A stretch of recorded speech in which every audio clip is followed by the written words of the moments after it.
and welcome to episode 37 of the Tavern Chat Podcast. I'm your host, your bartender in the OSR, Argh Tenkar. Also, main proprietor at tenkarstavern.com. So, what are we going to talk about today? Well, first off, it appears I fucked up some of the earlier episodes. I was deleting stuff out of the Anchor's online repository, online folder.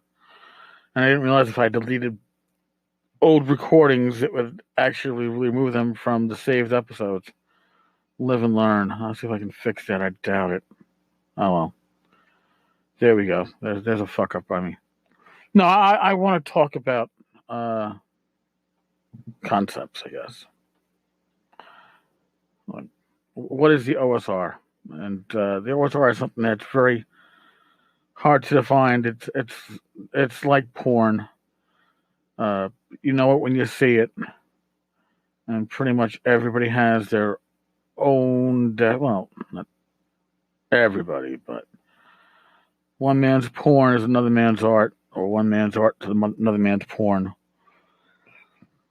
Old school revival, old school renaissance, old school repeated, old school regurgitated, old school rewind, old school RPGs.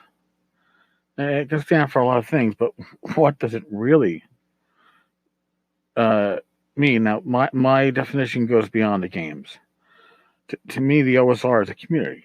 First and foremost, it's the people that play the games. Without the people that play the games, without people that write the games, the people that publish the games, and the support material that talk about it, there would be no OSR. So to me, and the OSR is not defined by its letters. It's not defined by whether you're playing the original D&D rules or retro clone of the D&D rules, or if you're playing Warhammer or RuneQuest or Traveler or Marvel Supers or a clone thereof of Phase Rip or any of those. Because for some it's got to be D&D or related. For others it's much a larger a category. To me, if you're playing old school games, if you have the old school mindset, you're in the OSR. Now, a lot of us are grognards. A lot of us are crotchety old fucks with opinions that, believe it or not, have no more weight than yours. So if some schmuck comes along and tells you you're doing it wrong, you know what? They're just as likely to be wrong as they are to be right. And then again, is there really a right way to play it? So yeah, to me, the OSR is the community. It's the people. It's the people that are involved in old school gaming. I think that is what brings us together. I think it's what, if you're listening to this podcast, many of you are old school gamers, and we have that in common. And I like to think that we sit down to game that trumps everything else, all other issues, all other prejudices. We are here to game. And I must remark that at North Texas this year, I saw a lot more women gaming. And I mentioned that to Rachel, who, like I said, this year she played in 4 games, and I was not playing or running any of them. So, yeah. It was nice to see. It was nice to see that addition, because there's a perception that old school gaming is a bunch of, again, crotchety old white men.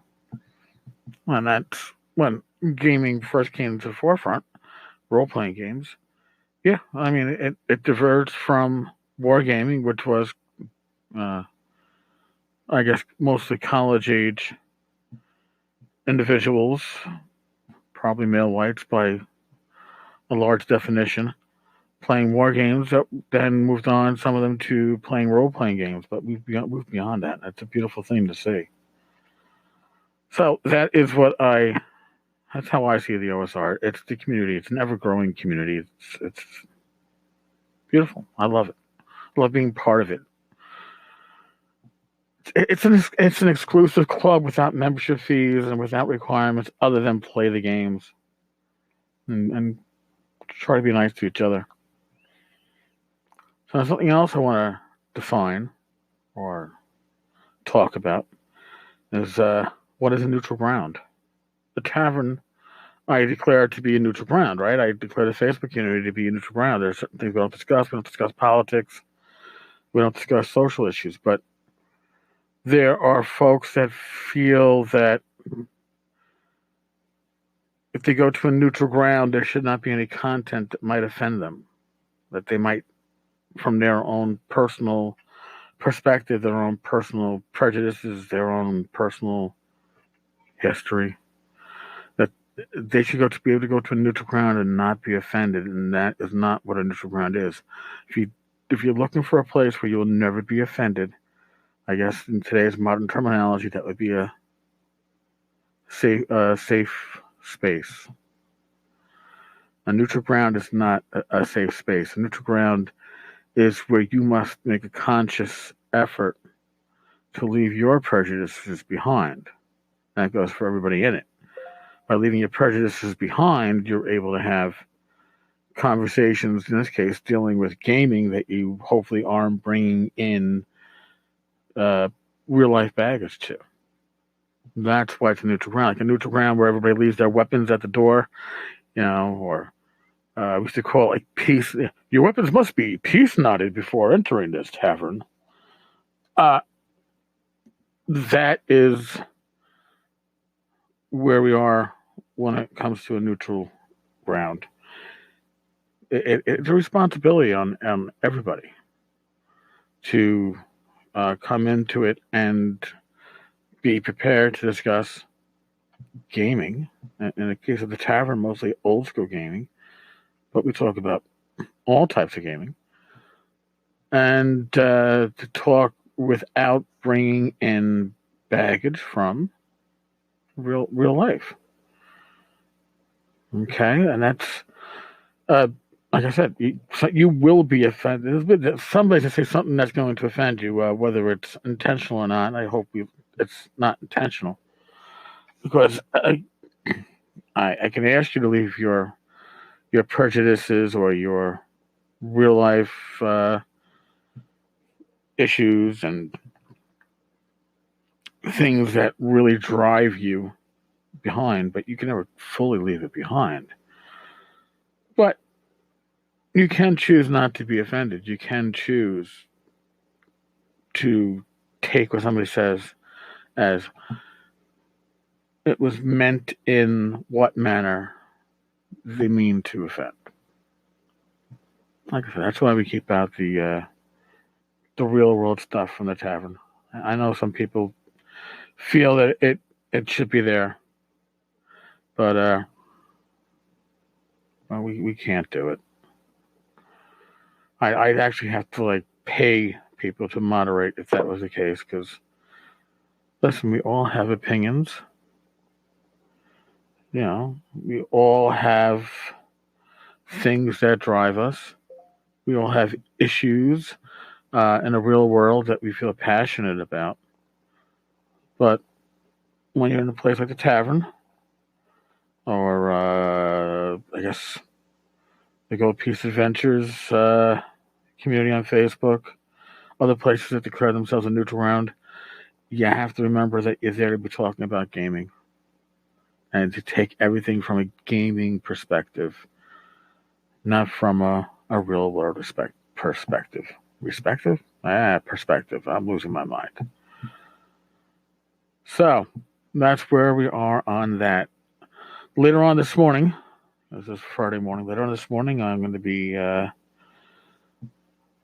interviewing Ben Barsh of Pacesetter Games. Next week, I'm hoping to interview one or two from Argh Games in regards to the Kickstarter for the City of Brass. They are kicking off. My God, the artwork is something to drool over. It is simply amazing. My God. Otherwise, if you haven't yet, if you're looking into it, the Humble Bundle RPG Bundle for 5e, Hordes and Horrors by Frog God, Troll Lord Games, Kobold Press. That's still live. That's an amazing value, whether you spend $1 or $15. Also, for the next 24 hours or so, there is a free game available over on Humble Bundle. Shadowrun Returns Deluxe. It's a $25 value. It is 100% free. I will include a link to it on a post on the tavern side, on the blog side, that goes with this. I believe there's about 20. Oh, it's got to be less than that now. There's less than 24 hours. Actually, there's about. Oh, I can't do the math on this. Oh no, there's more than 24 hours. There's a bit more than 24 hours.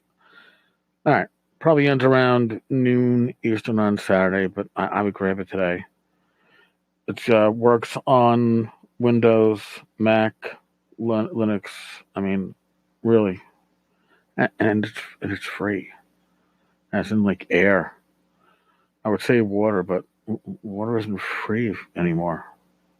All right, folks. I've kept you long enough. I appreciate you stopping by. Be safe. And for those of you who ask me why I say be safe, because the world is it's not a safe place, no matter where you are. It's not a safe place. It's not a safe space. So be safe. Okay. God bless. And roll those dice well. I will talk with you all again tomorrow. Well, it might not actually literally be a recording tomorrow. It might be the interview going up tomorrow. But in any case, you will hear my voice tomorrow if you so wish. Sometimes I wonder why you do. No. There we go. All right. I'm out of here. Later.